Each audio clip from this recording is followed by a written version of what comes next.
ईसाई धर्म के सबसे बड़े प्रीस्ट पोप फ्रांसिस अब नहीं रहे। 88 साल की उम्र में उन्होंने अपनी अंतिम सांस ली। इस बात की पुष्टि कार्डिनल केविन फेरेल ने की। एक दिन पहले ही पोप फ्रांसिस ने वेटिकन के 2 अधिकारियों से मुलाकात की थी और शुभचिंतकों को उनकी प्रार्थनाओं के लिए आभार जताया था। वे लंबे समय से बीमार चल रहे थे, लेकिन सेहत में आती सुधार को देखते हुए लग रहा था कि वे स्वस्थ हो जाएंगे। लेकिन अचानक ही वे दुनिया को अलविदा कह गए। उनके निधन पर दुनिया भर में ईसाई समाज में शोक की लहर है। पोप फ्रांसिस के निधन के बाद उनकी पदवी को कौन संभालेगा और कौन उनका उत्तराधिकारी होगा, इसे लेकर चर्चाएं तेज हैं। इस कतार में कई कार्डिनल्स को संभावित उम्मीदवार के तौर पर देखा जा रहा है। हालांकि इसमें जिनका नाम सबसे आगे बताया जा रहा है वो है पिएत्रो पोरोलिन। पिएत्रो पोरोलिन मूल रूप से इटली के हैं और वे पिछले 1 दशक से पोप फ्रांसिस के सबसे भरोसेमंद करीबी रहे हैं।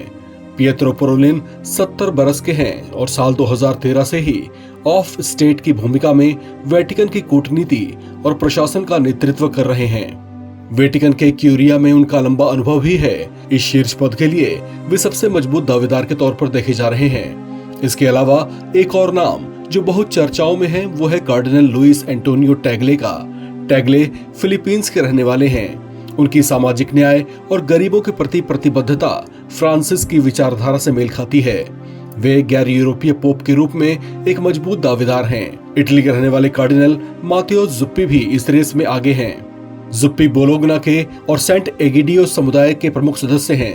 वे सामाजिक कार्यों और शांति मध्यस्थता में सक्रिय रहे हैं। पोप फ्रांसिस के निधन के बाद जल्दी ही उनका उत्तराधिकारी चुन लिया जाएगा।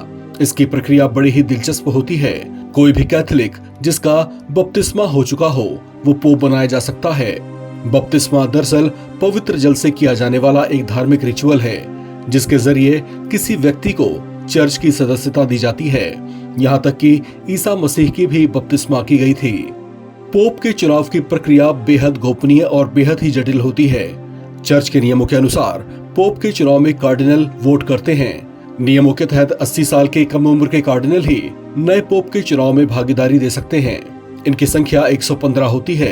ये वोटिंग वेटिकन सिटी के चैबरलिन चर्च की देखरेख में सिस्टीन चैपल में होती है। चैपल एक छोटे गिरजाघर को कहा जाता है। ये वोटिंग तब तक होती है जब तक किसी कार्डिनल को कम से कम 2/3 वोट ना मिल जाए।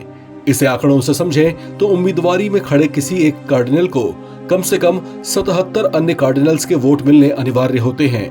इस प्रक्रिया को पूरा करने के लिए 3-3 कार्डिनल्स के 3 ग्रुप बनाए जाते हैं, जिनमें से पहला स्क्रूटनियर्स बैलेट की काउंटिंग करता है।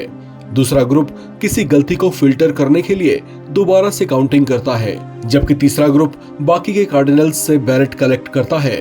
हर बैलेट से एक स्क्रूटनियर का नाम वोट करके दूसरे को देता है।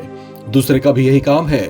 तीसरा स्क्रूटनियर हर नाम को जोर जोर से कॉन्क्लेव में बोलता है और हर मत को सुई की सहायता से एक धागे में पिरोता है।